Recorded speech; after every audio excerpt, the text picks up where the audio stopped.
queridos espectadores, como ha dicho Mari Carmen Gómez, hoy tenemos con nosotros la suerte de tener aquí a Manuel Medina, que ya es un antiguo colaborador.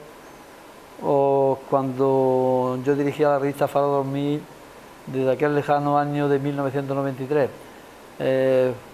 Un poco como introducción, Manuel, dime qué recuerdos tienes de aquella revista tan entrañable Faro 2000, en la cual tú eras redactor y que colaboraste muchísimo. Efectivamente, la revista Faro 2000, en la que estuvimos trabajando 8 o 10 años, como no era algo estresante la colaboración, sino que era cada 3 meses, me parece que salía, y teníamos la suerte de tener la colaboración económica del grupo de empresa Valeo, pues se trabajaba estupendamente. Un gran recuerdo de la revista y de lo que salía, del género. Probablemente, ya lo hemos dicho, una de las mejores de Andalucía, sin publicidad, por la valía de los colaboradores, todos los que tenías como colaboradores, pero también por la aportación económica del grupo de empresa Valeo, de Martos. ¿Sí? Además, colaboradores que ahora a lo largo de esta entrevista saldrán a relucir, algunos de la gran talla y valía, como la de Enrique Iniesta Goya Valera, el mejor biógrafo que ha tenido hasta la fecha Blas Infante.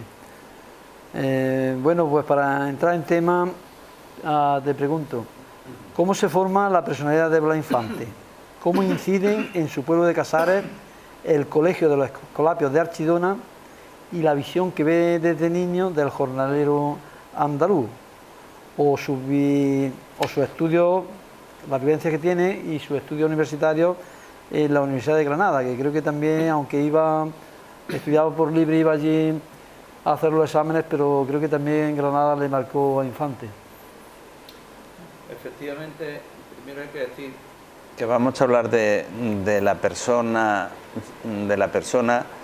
que más ha entregado su vida por el tema de Andalucía, y entonces se ha correspondido con él estudiándolo muy a fondo, desde la gratuidad de los biógrafos que lo hemos estudiado, desde la gratuidad, desde la ocasión histórica que ha supuesto la consolidación de la autonomía, llevamos ya casi 40 años, una autonomía.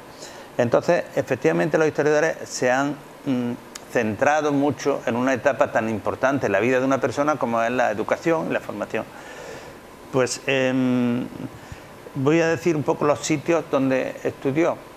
Como era de familia bien, con posibles, su abuelo materno fue alcalde del pueblo y era abogado.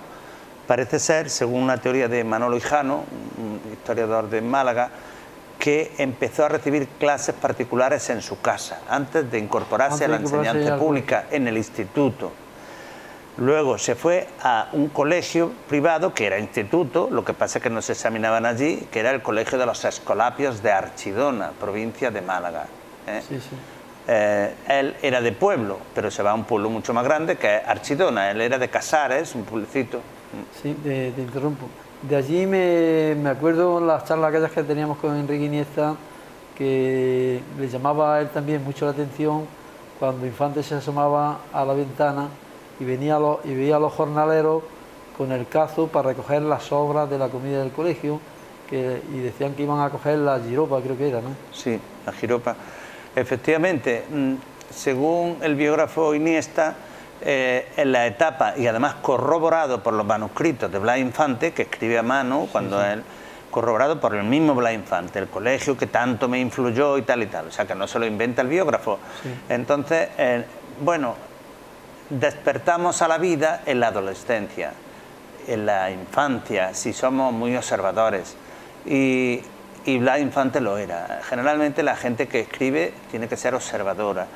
Evidentemente había una gran carencia de alimentos en alguna época, en los años 20, los años 10, en Andalucía, sobre todo en los años 10. Estaba muy difícil. Entonces, la labor social que hacían del colegio, pues era dar la comida que sobraba en los grandes perolas, o sobraba, o echaban más a los jornaleros en paro en las campiñas andaluzas. Eran épocas de hambruna, de carestía, y todavía no había llegado los años 30, que fueron peores todavía, ¿no? Entonces Infante cuenta, o sea, todo lo que dicen los biógrafos, decimos, no nos lo inventamos, tiene que estar documentado de alguna manera, y efectivamente el desarrollo sociopolítico de la mentalidad de Blas Infante en el Colegio de los Escolapios, si bien no estuvo mucho tiempo porque era caro, eran gente de la burguesía agraria andaluza los que iban allí, internos, y se cambia a otro instituto de Málaga. Y por cierto, era amigo allí en su pueblo de Casares de unos gitanos, y a su abuelo, que era el caciquillo del pueblo, no le gustaba mucho, ¿no? Claro, ya hemos dicho que de los abuelos de Infante, el abuelo paterno creo que no lo cita nunca en sus manuscritos y tal, pero el abuelo materno, sí, que tiene una casa hermosa, yo la he visto en Casares, sí, sí, pues era abogado, y además hay un dato curioso, influyó bastante en él, no solo por ser alcalde y tener una vocación política, sino porque era desde luego de los más importantes en el pueblo, que tenía cierta autoridad, entre comillas, cacique, cuando tiene una autoridad no despectivamente, sino sí sería importante que en la etapa de alcaldía del abuelo de Infante se separa medio municipio y se constituye el ayuntamiento de Manilva.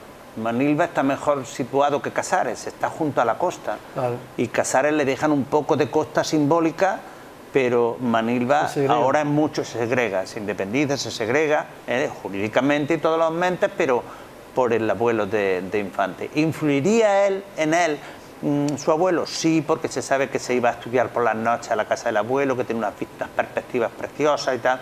Era una casa mucho más, más importante y mejor que la de sus padres, que era más pequeña y tal.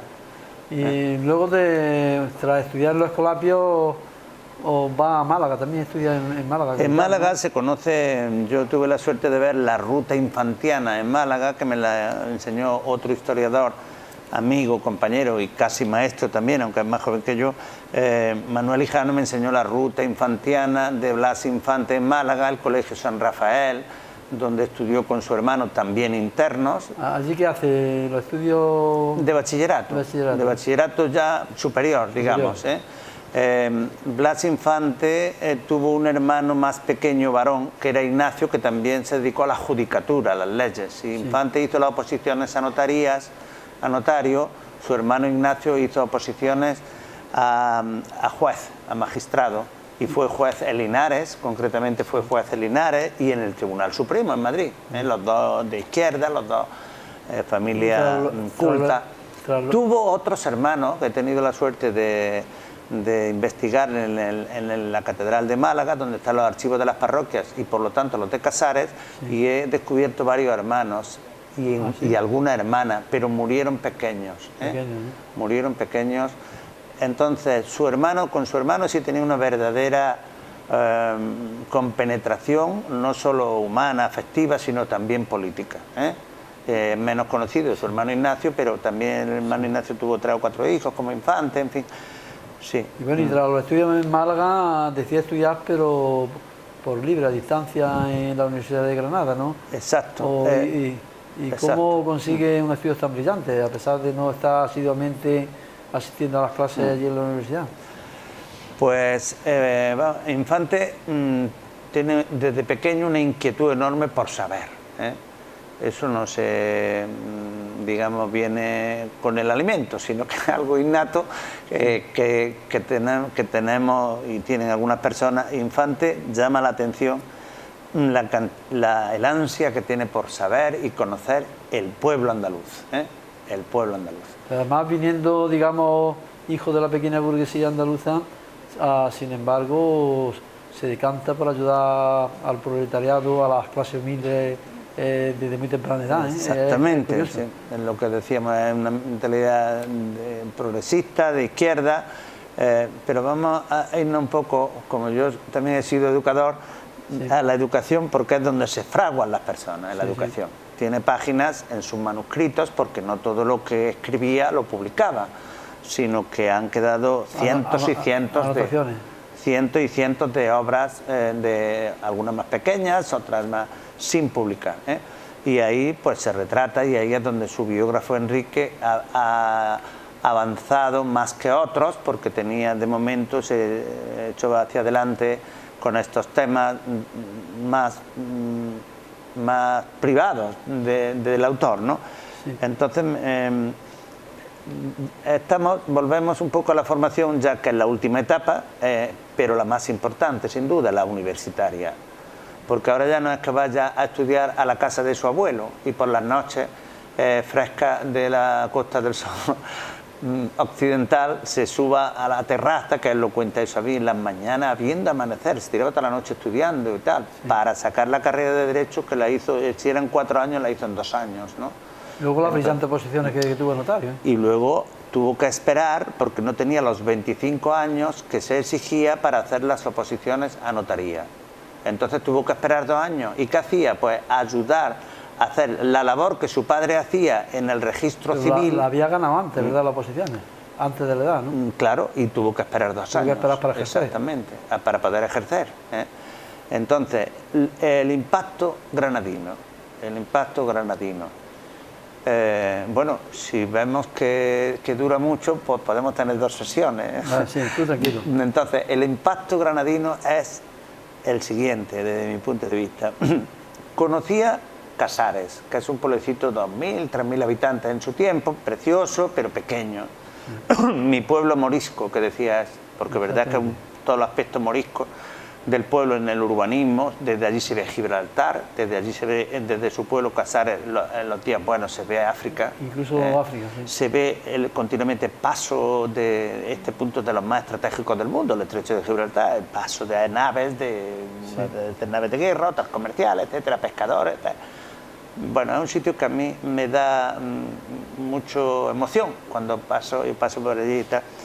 Bien, entonces conoce Casares, conoce la costa Manilva, las playas, conoce Antequera, que es un pueblo agrario importante, con un buen urbanismo, Antequera, que es donde Antequera, Archidona, Archidona, que está muy cerca de Antequera, Archidona, pero claro, no mucho. Conoce otro pueblo cordobés, que es a donde iban a examinarse los de Archidona, porque el Estado dejaba a la Iglesia colegios, pero luego tenían que examinarse en el instituto, por profesores de instituto, para que la Iglesia nos regalara, o la Iglesia, los títulos.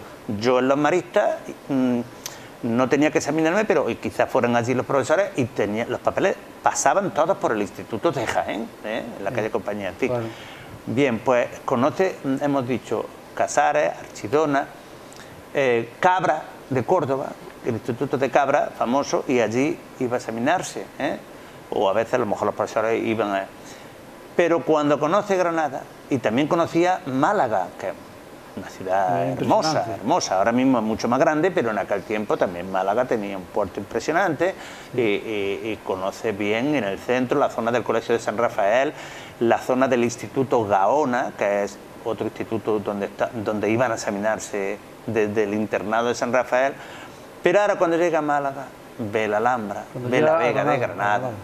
Perdón. Sí, cuando llega a Granada, perdón. Sí, cuando llega a Granada se da cuenta de que su pueblo morisco, que decía él, tenía allí una capital, que era la capital de los pueblos moriscos, que era Granada, la Alhambra. Y él, que ya de por sí tenía, por el nivel cultural, de una familia culta, como su abuelo materno, luego hablamos después, al final, si te parece, como el apellido materno Pérez de Vargas, según Enrique Iniesta, al cual se lo he copiado y se lo he oído varias veces, dice que proviene de los Pérez de Vargas de Andújar. ¿Ah, sí? Sí. Entonces luego hablamos de eso, pero la familia materna está mejor situada culturalmente, incluso económicamente, tiene más tierra que la familia paterna. Sí. Bien, pues llega a Granada y amigo, él iba y volvía, pero se documentaba, compraba libros, tal y cual, y veía ya que el pasado de la Andalucía que él conocía, que todavía no conoce nada más que Andalucía oriental, algo de Córdoba, Cabra, que está conoce Málaga y conoce Granada. Todavía no conoce Sevilla, luego hablamos cuando llegue a Sevilla, porque le cambia el chip. Pero ya en Granada, con las buenas notas, con los buenos profesores que siempre ha tenido Granada de Derecho, con la Alhambra, el monumento, la Vega, se queda impactado. Y yo creo que ahí le empieza a dar la venata y dice, yo me voy a dedicar a Andalucía. Después hablaremos sobre eso. Sí. Para seguir, quisiera que me dejara ahora, Manuel, ¿qué tres aspectos fundamentales destacó de Blas Infante su mejor biógrafo, como fue Enrique Iniesta con Yaúl Valera, en los 3 tomos que desarrolló para investigar su biografía? Y es curioso como un día, hablando con Iniesta, tú y yo, ya estaba tocado porque tenía un cáncer un poco galopante y aún le quedaba más de la mitad de su 3er volumen, un tocho bien gordo de la biografía. Como decía, dice, bueno, si yo me muero antes, Manuel Hijano o Manuel Ruiz Romero lo continuarán. ¿Qué capacidad de trabajo tenía? Sí. ¿Qué me dices de Enrique? De los 3 aspectos de su pensamiento, yo me he fijado aspectos del pensamiento, no de la personalidad, sino del pensamiento que Enrique saca en esos 3 tomos. Esta es la tercera vez. Es impresionante la labor investigadora que hace en 3 tomos, enorme, ¿no? Muy profundo, sí. De tal manera que permítanme los que no están viendo este programa y no son de Andújar, pero he hecho una donación de varios cientos de libros para Andújar, para la Cátedra Blas Infante, pero no he dado los 3 tomos de Enrique Iniesta. Todavía se pueden conseguir, pero estos son anotación, están dedicados por él. Pues estos 3 tomos de Enrique Iniesta, que son básicos, no solo para entender a Blas Infante, sino todo el contexto andaluz y a veces español, de algunos temas como la reforma agraria en el Parlamento español, ahora después hablamos, etcétera, etcétera. Bueno, 3 aspectos que destaca Enrique. Yo he sacado esto, no sé. El comienzo regeneracionista de los regeneracionistas españoles, que siempre eran bien vistos por todos, menos a la hora de verdad de meterle la mano y regenerar bien las cosas. Pero, ¿por qué digo esto? Por ejemplo, hizo un folleto en sus comienzos, Blas Infante, sobre un regeneracionista que es el más importante, que también era notario como él y que trabajó en Jódar. Ahora mismo no recuerdo, pero con estos datos los técnicos ya saben a quién me refiero. Un notario que hablaba y se metía mucho con el problema social en español, era aragonés y trabajó en Jódar, y allí se criticaba mucho las cuevas de Jódar. Joaquín Costa. Joaquín Costa. Bien, comienzos regeneracionistas, pero progresistas, de Blas Infante. Segundo, estudioso y militante de lo andaluz. Esto ya es más concreto. Sí, hay que regenerar toda la nación española, pero empezando por Andalucía. Y tercero, la coherencia ética de Blas Infante. A la vista está desde que nace hasta que muere, una coherencia ética con un aspecto que no han valorado anteriormente los que vivieron con él, que era el apartidismo. Es decir, y yo diría que interclasismo también para conseguir la autonomía, para conseguir la autonomía, porque no podemos empezar a hacer una autonomía diciendo, no, vosotros la mitad no sois, porque vosotros tenéis más de 100 hectáreas cada uno, entonces, no, vosotros, no. Entonces, ese tercer aspecto, que es el que, esa coherencia ética, es la que le da importancia al personaje, que muere, como se sabe, violentamente. Dime. Es que debía de comentar aquella anécdota que también cuenta Enrique en la biografía, de cómo a un jornalero andaluz lo defiende y se gana la enemistad a su tío político, una enemistad que después lo llevaría a la muerte, ¿no? Sí, exactamente. Entonces, este tercer aspecto, la coherencia ética, es que su ética personal, su moral, le hace defender, le sobraba, tenía dinero suficiente con su paga de notario, ¿no? Pero como no había incompatibilidad en ser también abogado y defender, defiende a un anarquista en un tema de propiedad, lo gana. Contra su tío político.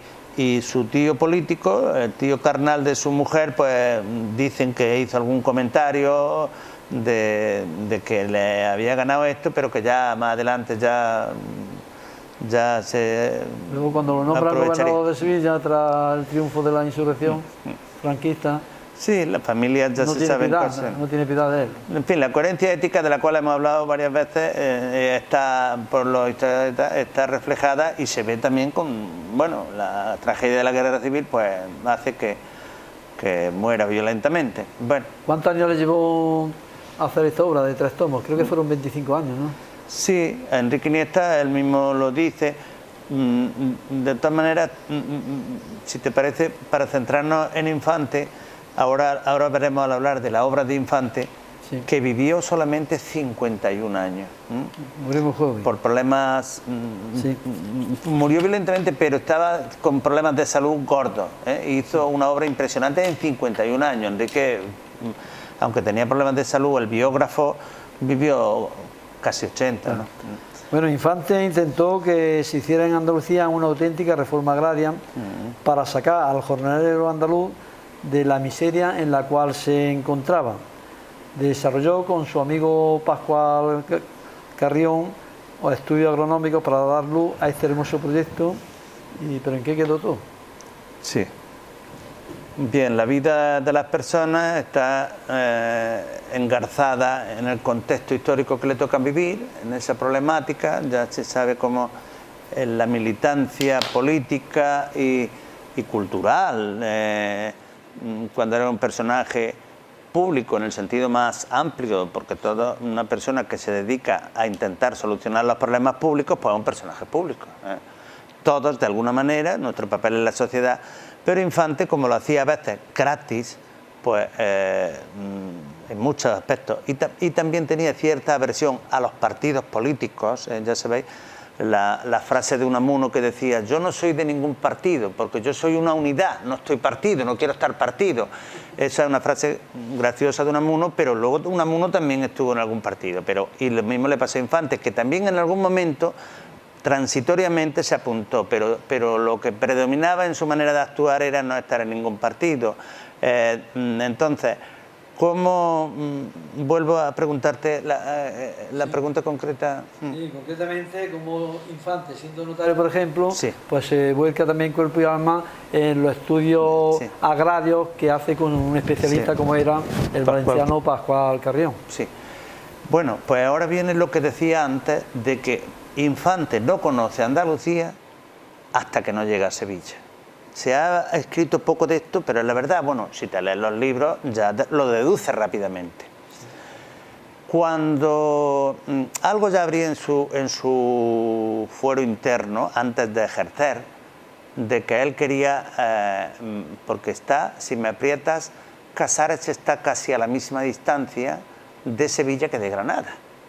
Y no tiene que atravesar, y hacia Sevilla y su comarca llana es hacia donde van las aguas, pero también va la gente, porque es una zona más poblada.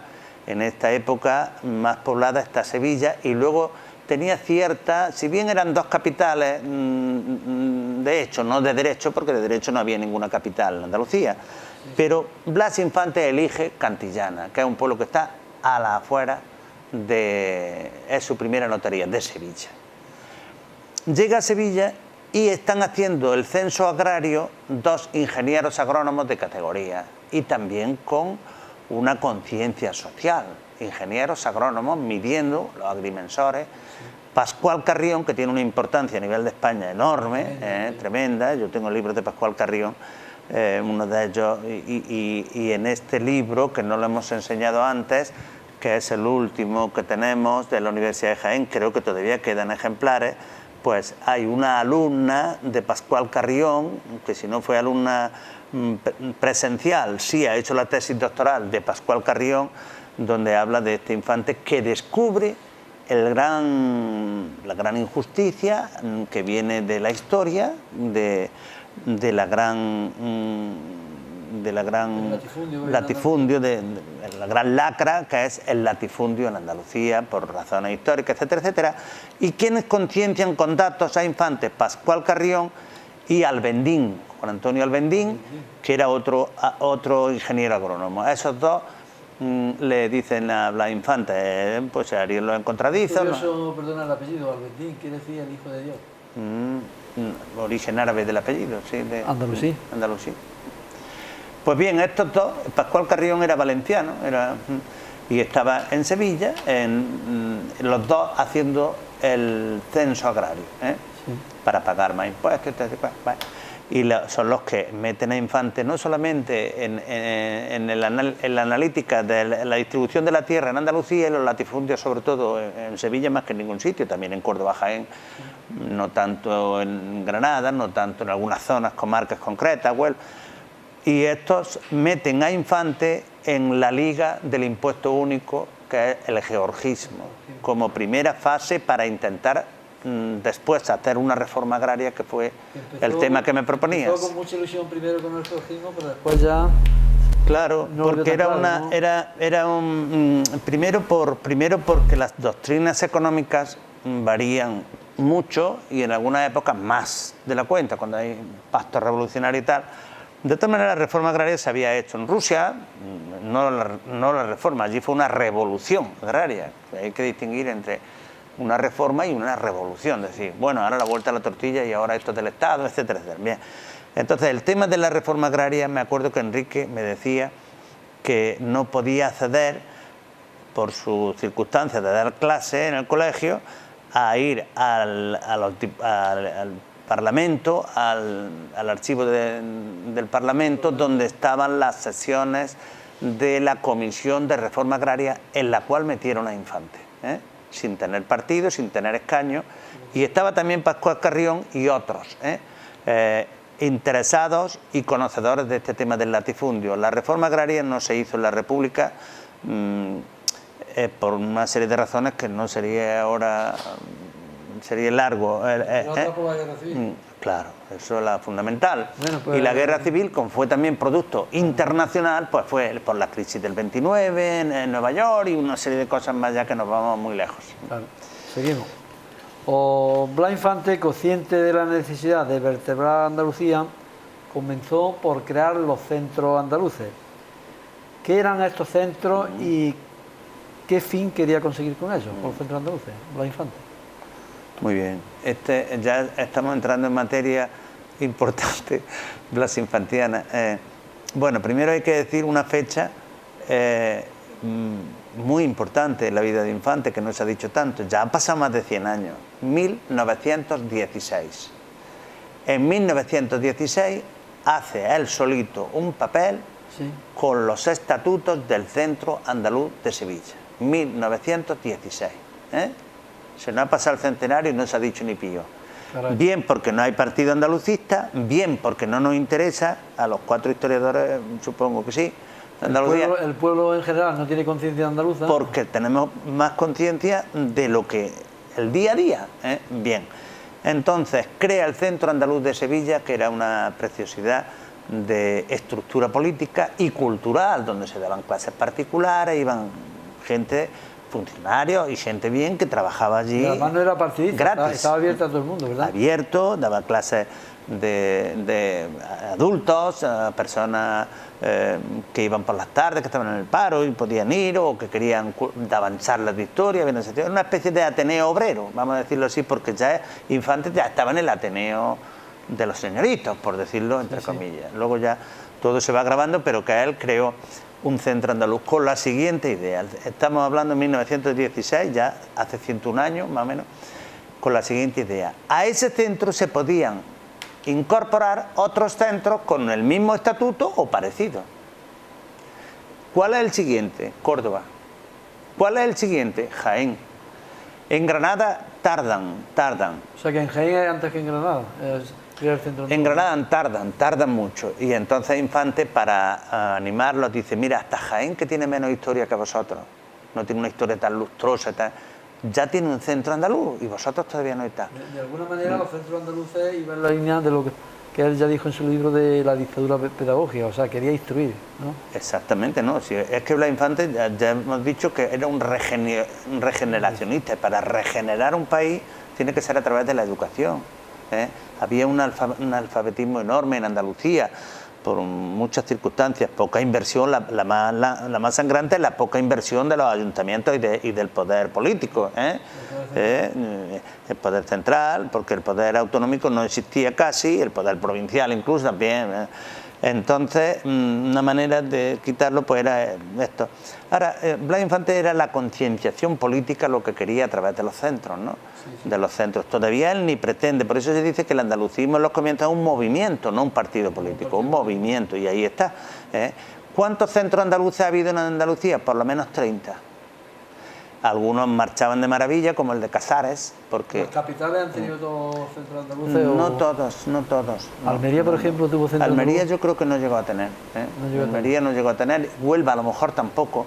Pensemos la labor tan ingente y tan titánica de estas personas que tenían que viajar con su dinero, porque estaba la Internacional Comunista, la Comintern, estaba la Internacional Socialista, estaban los partidos de derechas que tenían dinero y daban algunos, pero los andalucistas que habían empezado con Blas Infante, que era un chiquillo allí, bueno, sí, que su abuelo era alcalde del pueblo, pero de cero prácticamente, con la concienciación que le dan Carrión y Albendín y esta gente.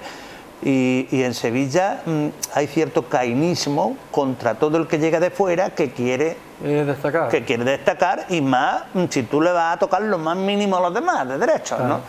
En fin, la verdad es que lo tenían negro. Bueno, pero unos 30 centros andaluces, todo esto está muy estudiado. Sí. Otras cosas que no le interese a nadie que esto se conozca.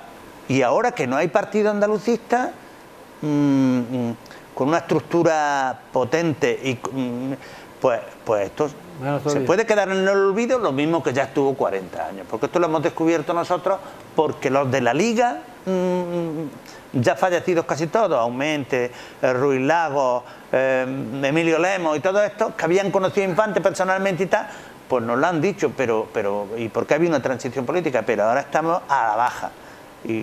Y ya otro programa hablaremos de, bueno, pues seguimos. De eso. Para desarrollar un proyecto de una Andalucía autoconsciente que saliera de la pobreza en la cual la habían sumido, ¿con qué personas contaba en la capital jiennense? ¿Es Inocente Fe su principal colaborador en esta ciudad? ¿Quién era este personaje? ¿Qué cargos tuvo? ¿Y cómo entró en relación con Blas Infante? Vale, pues... no sé si la cámara, no creo que haya cámara, pero aquí hay dos trabajitos de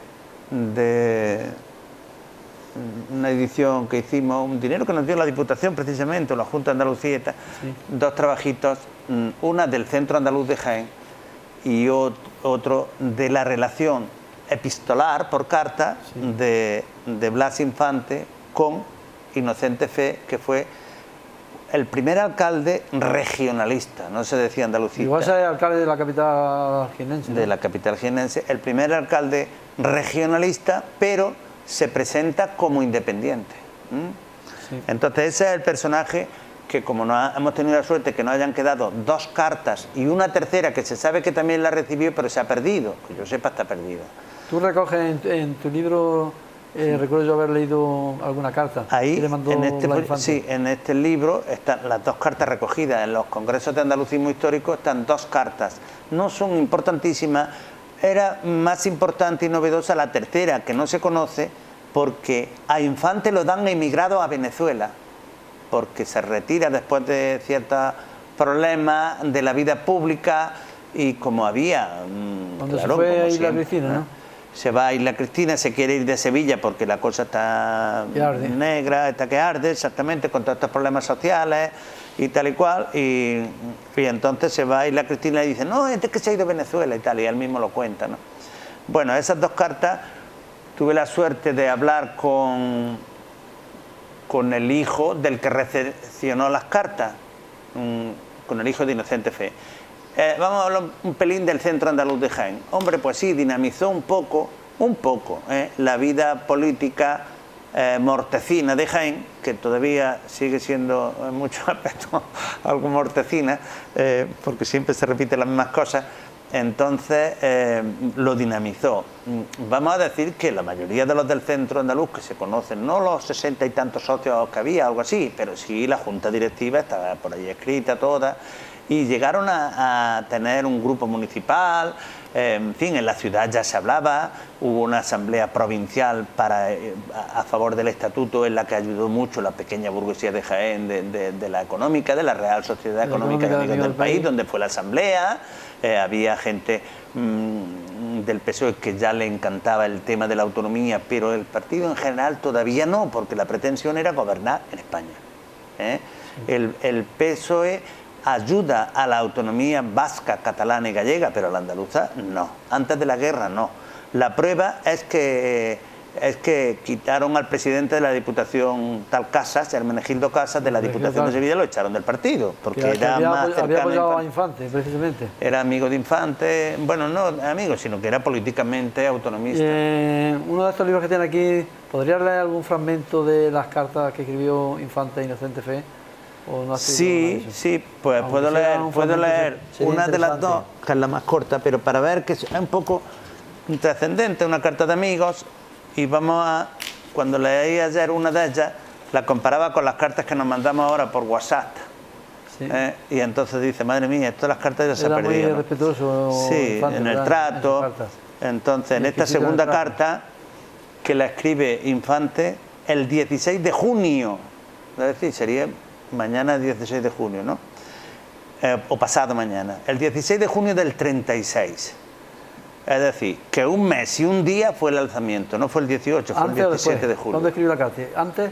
Antes, un mes antes del alzamiento nacional. Sí, entonces, de la sublevación de Franco. Exactamente, de la sublevación o del alzamiento, como dicen, de Franco y los militares de Mola. Entonces esta carta la escribe el 16 de junio de 1936 y dice así: el membrete de la Junta Liberalista de Andalucía, Consejo Superior, que era el organismo creado por Infante para traer y votar el estatuto. Se estaban en campaña de votar el estatuto. Se iba a votar en septiembre, sí. En septiembre del 36. La carta la escribe el 16 de junio del 36. Entonces, Consejo Superior de la Junta Liberalista de Andalucía, y luego pone eso Consejo Superior, lo pone en árabe, pone Maswar. Bien, señor Inocente Fe Jiménez, Jaén, querido hermano, muchas gracias y muy rendidas por el interesante trabajo que remite usted a esta Junta, en donde queda catalogado para acoplarlo a los estudios que oportunamente hemos de someter al Comité Oficial, que con los diputados, alcaldes, etcétera, próximamente ha de deliberar. Se refiere a una encuesta que le pide de cómo debe ser el estatuto, quiénes deben de participar. Sí, para irlo preparando. Y ahora lo anima a Infante, a Inocente Fe. El entusiasmo que nuestros primeros pasos ha despertado en todos los lugares donde los hemos hecho resonar es verdaderamente alentador, y todos debemos sentir y acrecentar el optimismo que debe llevarse a todas las luchas donde se tiene el frente y decidido propósito, donde se tiene el firme y decidido propósito de vencer. Queda tomada buena nota del nombre de la entidad que cita usted, a la que hoy mismo enviaremos folletos del anteproyecto de estatuto y otro material de propaganda, que se cuide todos los momentos del día en irradiar la fe por nuestros sublimes postulados y la paz. Firmado Blas Infante. La segunda carta, pero es la última y muy cercana a la muerte. Preciosa carta, y me llama la atención el tema de la hermandad, cuando llama hermano. Eran bastante amigos, sí. Bueno, y seguimos. Manuel, ¿dónde se creó el primer centro andaluz en la capital jiennense? ¿Quién o quiénes lo crearon? Y si existe aún el edificio, ¿dónde se ubicó? Bueno, podríamos decir incluso la Junta Directiva. Se creó a finales de 1917, o sea que el año que viene, digo a final de año, en diciembre, se sabe todo muy bien porque analicé en su momento un periódico diario que es el que más tiempo ha sobrevivido en nuestra ciudad de Jaén, que es El Pueblo Católico. Y El Pueblo Católico se ve que había buenas relaciones con Inocente Fe y con otros del centro, y ponían las asambleas. Sacaban noticias. Entonces la Asamblea Constituyente fue en noviembre del 17, de 1917. Las personas de la primera Junta Directiva, ahí están todos. ¿Quiénes son? ¿Los podría leer? Claro.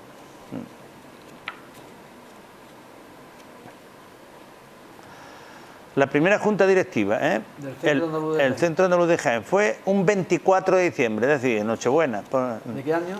Del 17. Del 17. El lunes 24 de diciembre la Asamblea ya constituyente. Antes se había fundado. Hace 100 años, se cumplen 100 años en diciembre. En diciembre, sí.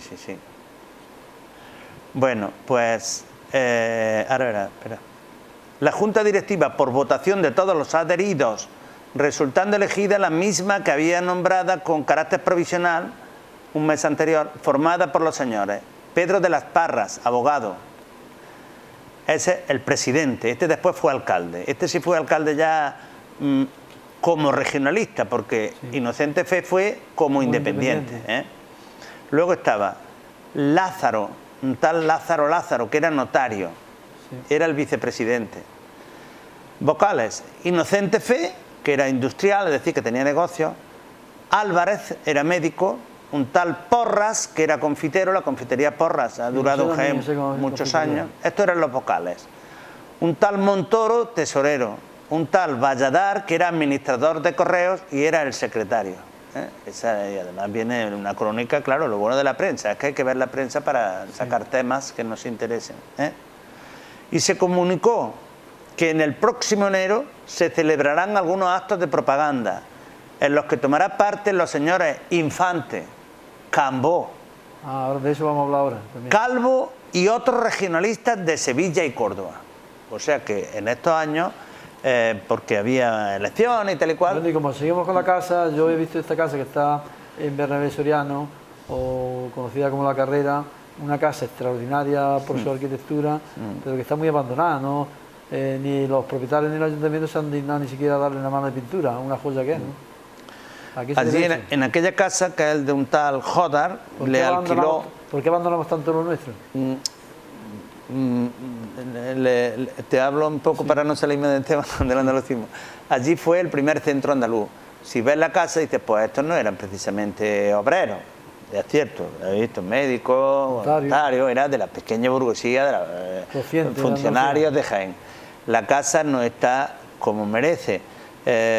Parte también por fallo de los... Yo creo que sobre todo pues de los dueños que no quieren poner ninguna placa o del ayuntamiento que tampoco, aunque está catalogada y no se puede hacer obra en la puerta, está justo enfrente. En realidad esa casa es de un tal Jodar, que era un empresario importante de la industria de las luces. De la fábrica Jodar. De la fábrica Jodar de luz. La fábrica de luz.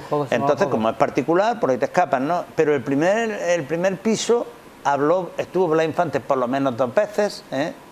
Allí, como está enfrente de la casa propiamente de Inocente Fe, en La Carrera, donde esa calle tan importante, a 100 metros del Teatro Cervantes, donde nos anuncian este meeting. No está muy bien arreglada, pero todavía tiene la puerta original y la decoración. Yo por el interior no he estado, el primer piso no he estado, que es donde estaba el centro andaluz. Abajo habría negocios y el primer piso está el centro. Y termino, la casa da también a la Plaza del Pósito, con una fachada más bonita todavía que el caso. Efectivamente, por ambos sitios, la casa es extraordinaria. Curiosamente, hace poco, como tú sabes, se celebró una conferencia sobre el tema de arquitectura en Jaén y el ponente, a mí me sorprendió que ni siquiera la citara. O sea, para los jienenses, yo soy jienense, es una auténtica vergüenza que el primer centro andaluz, fundado por Blas Infante y Inocente Fe y la Junta Directiva esta que ha nombrado Manuel Medina, pues es una auténtica vergüenza que una casa de una arquitectura magnífica de principios del siglo XX, pues no se le hagan los mínimos trabajos de mantenimiento, ya sean por los propietarios o por las autoridades que debían de insistir en ese tema, y así vamos perdiendo cosas entrañables nuestras. Yo voy a dar un pequeño dato. Cuando vi en la nota periodística el número de la casa de la calle Bernabé Soriano, donde tenía la sede alquilada el centro andaluz, dije, bueno, el número ya habrá cambiado. Porque esta investigación la hice hace 30 y tantos años. Sí, sí. Pero luego veo en una segunda visión del artículo que coincidía el número original. Digo, pues entonces era esta. Efectivamente me lo corroboraron, que era esa casa. Sí, sí. Bien, puede ser una anécdota, pero otros partidos tienen su historia. Claro, la casa, vuelvo a decir, es particular, ¿no? Pero que menos que decir, porque a nadie molesta saber lo que había allí, ¿no? Una placa, algo, no sé, en fin, ahí tenemos culpa todos. Pero más que nada es que esta no es la casa del dirigente de un partido, sino es la casa de una persona que concienció o quería concienciar en su propia identidad a la nación andaluza. Exactamente. Entonces quizás esto es lo que nos perdonen, que los andaluces tengan conciencia de su propia identidad como pueblo, ¿no? Efectivamente. Bueno, pues seguimos. Ya has comentado tú antes la alusión precisamente al meeting que dio Cambó. Cervantes, que dio Blas Infante con Cambó en el Teatro Cervantes. ¿En qué contexto se celebró ese meeting? Bueno, pues Blas Infante vino dos veces a Jaén, sí. Pero vamos a centrarnos un poco en un personaje que sale aquí que tuvo mucha más importancia que Blas Infante en la política autonómica española, que es Francesc Cambó, un gran empresario y gran abogado catalán que fue ministro del gobierno de España. Lo que nos gustaría es que algún ministro catalán hubiera entrado en los gobiernos de Suárez, pero como catalanista, y no han querido, no han querido. Ya en otras elecciones posteriores Cambó tampoco quiso. Entonces el tema es trascendente. De todas maneras, Infante, ya por los nacionalismos periféricos, o quizás también para darse a conocer como andalucista, o promotor de la identidad andaluza, ya tuvo también con Castelao, creo, en Galicia, y el mismo Blas Infante viajó allí, y él era muy dado a darse a conocer, dar a conocer el trabajo que estaba haciendo, y también, por supuesto, recoger lo que estos dirigentes gallegos, catalán estaban haciendo. Hombre, la mentalidad autonomista de Infante no era solo para Andalucía, sino para toda España. Y no que yo sepa y recuerde, ahora mismo nunca estuvo en Cataluña, pero sí en Galicia, como tú muy bien dices. En Madrid también estuvo, cuando murió su padre, que murió en Madrid, con su hermano Ignacio. Entonces, cuando en el penal de Cádiz hubo catalanistas presos, él le llevaba libros, los visitaba. Pero lo que quiero decir es que Cambó vino 2 veces a Andalucía. Con Blas Infante no se entendió. Se ve que parece ser que dijeron, bueno, mira, vosotros por vuestro lado y nosotros por el nuestro. Parece ser que otros andalucistas de derechas del Ateneo de Sevilla sí proponían hacer una especie de coalición, ayuda monetaria, lo que quiera que fuera con Cambó, pero Infante no. No obstante, en este año 18 se va de vuelta por ferrocarril Cambó para Cataluña, después de estar en Sevilla, y le acepta ese mitin a Pedro de las Parras, que era el presidente ya electo, ¿no?, del Centro Andaluz de Jaén. Bueno, entonces acceden a hacerlo juntos. Acceden a hacerlo juntos. Contexto. El contexto es la Asamblea de Ronda de 1918, porque el mitin fue en enero del 18. ¿Cuándo fue la Asamblea? La bandera de Andalucía, algunos, propuesta por Blas Infante, verde, blanco y verde, no estaba en el mitin. Pues si no había bandera, si la habían aprobado semanas antes en Ronda, si es que se había aprobado, porque no hay acta donde lo ponga, sino que después de la Asamblea de Ronda, la Asamblea de Ronda solamente fue Pedro de las Parras, a la Asamblea de Ronda de enero del 18, solamente fue Pedro de las Parras por Jaén, y a lo mejor algún acompañante más. Ir a Ronda en aquel tiempo, digo, para que se vea qué lentas son las cosas cuando se hacen con cierta gratuidad. Yo supongo que sí, que se lo pagaban de su bolsillo estos estos nobles burgueses, y encima les llamamos despectivamente burgueses, ¿no? Encima de que se gastan el dinero, porque eran funcionarios de clase A, como se dice ahora, pero...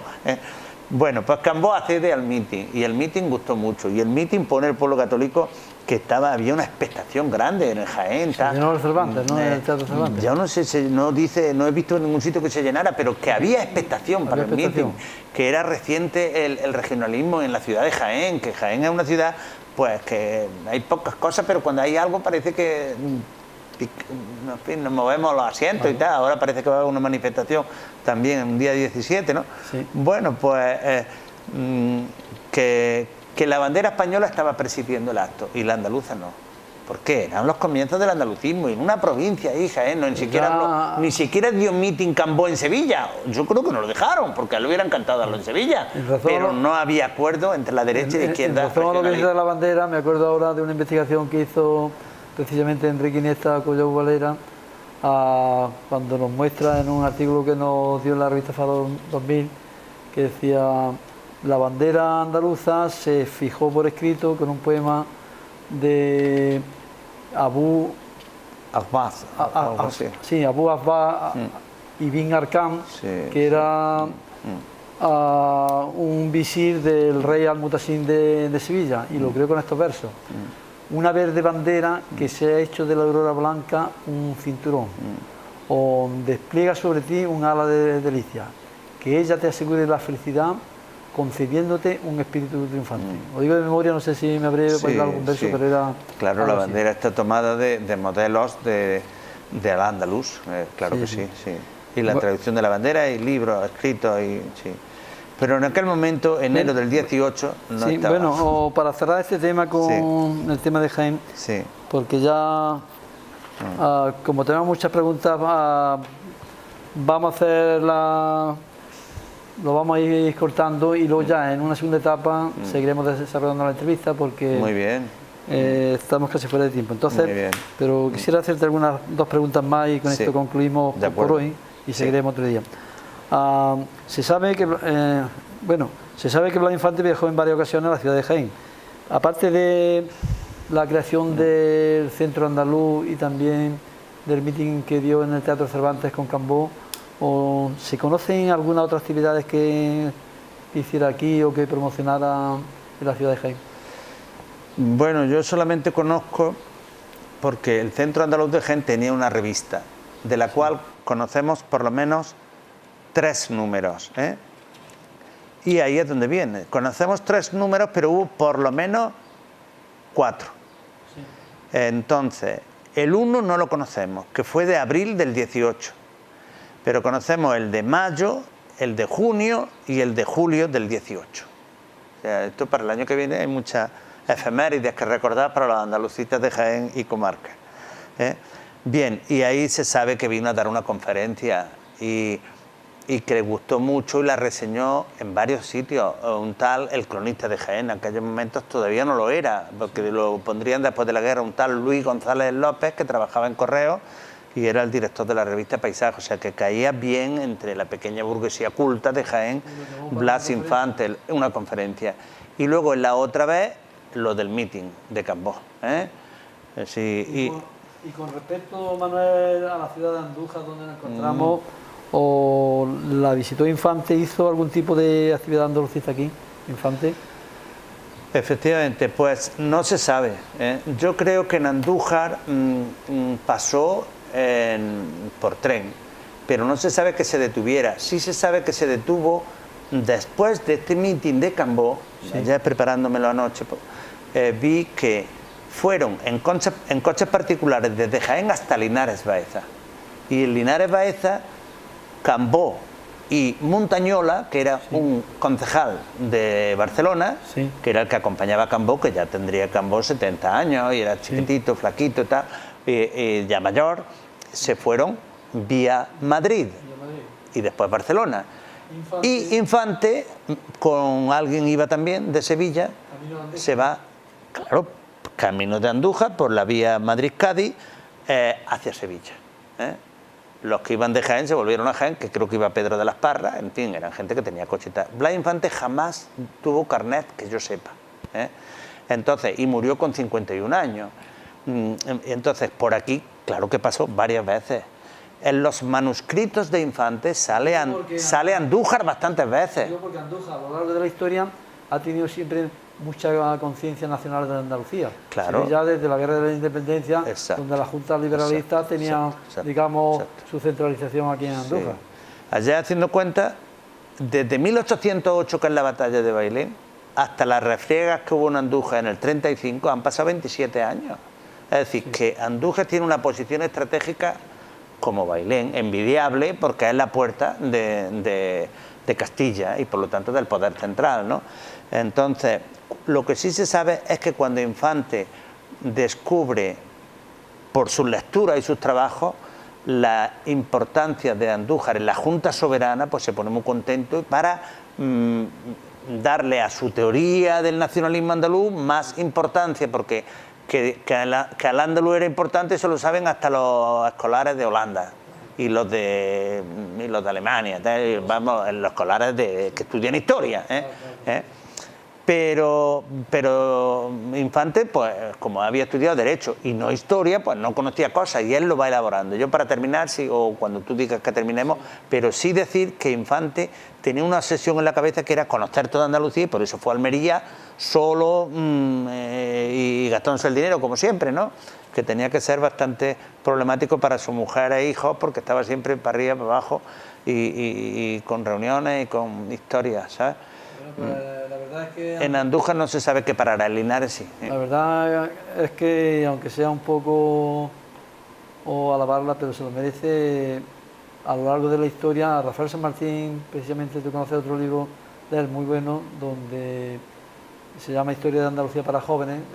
Sí. Animo a quien no lo haya leído que lo lean, donde precisamente en uno de sus pasajes de este libro os resalta la gran importancia que tuvo en la posterior Guerra de la Independencia la ciudad de Andújar. Es una ciudad que ha sentido muy suya a Andalucía y, curiosamente, aunque esté un poquito feo decirlo porque estamos aquí, pero este canal de alguna manera está siguiendo ese ejemplo de trabajar por la tierra andaluza, que tan denostada ha estado desde la noche de los tiempos en que fuimos invadidos por tantas potencias extranjeras.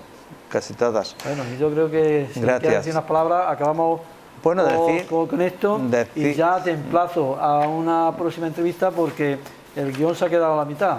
Decir que deseo esa próxima entrevista, y ya lo digo ahí, lo que tenga que decir. Pues gracias, y a ti.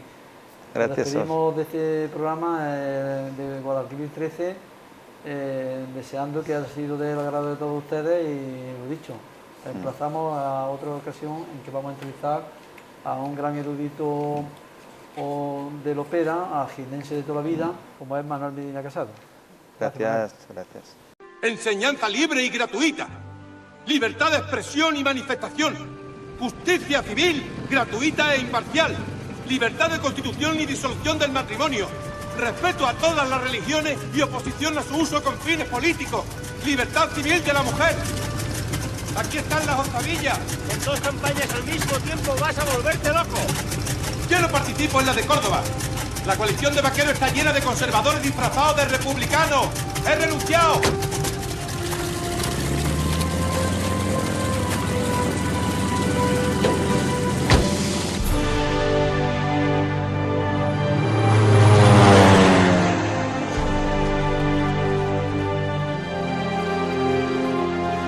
Quizá no podamos solucionarlo todo tan rápidamente, pero sí dar pasos importantes, como acercar el poder a nuestro pueblo. A fin de mes hay una asamblea regional en Córdoba.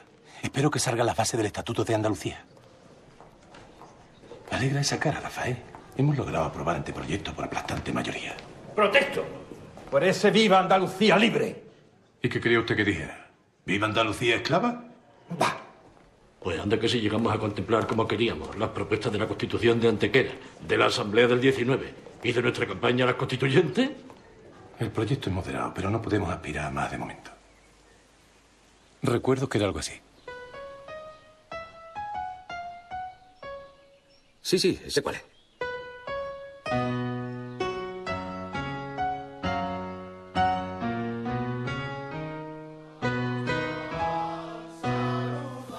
se cantaba en los escolapios de Archidona. También durante la siega, rogando a Dios que salvara al pueblo, pidiéndole salud y pan. En el himno que propongo se invoca a los propios andaluces a que sean ellos mismos los que cambien su destino. Andaluces, levantaos, pedid tierra y libertad, sea por Andalucía libre, España y la humanidad. Propongo como presidente de honor de la Asamblea a nuestro compañero Blas Infante.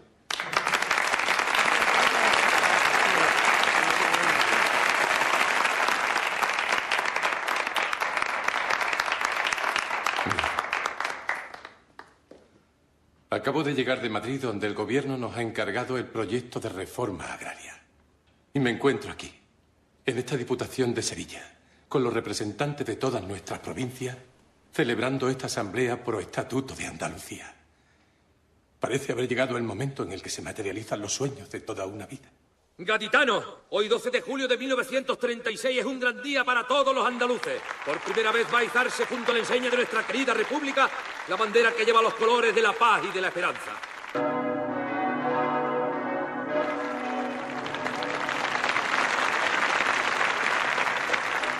Solo quiero añadir que la campaña pro estatuto andaluz es una obra de paz y de orden. Una paz que solo se puede alcanzar con la perfecta convivencia de todos los ciudadanos.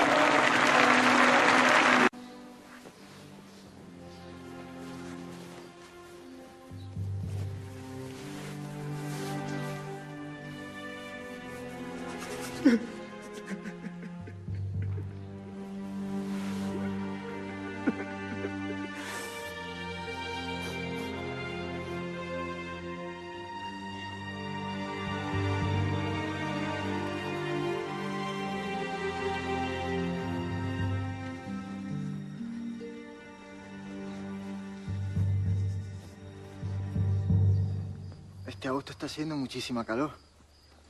Y menos mal que podemos sacar ganado por la noche. Lo malo es que...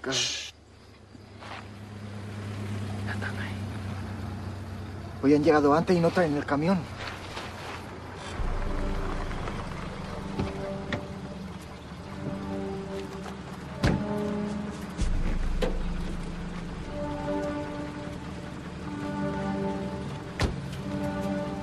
¡Caminen! ¡Vamos, caminen!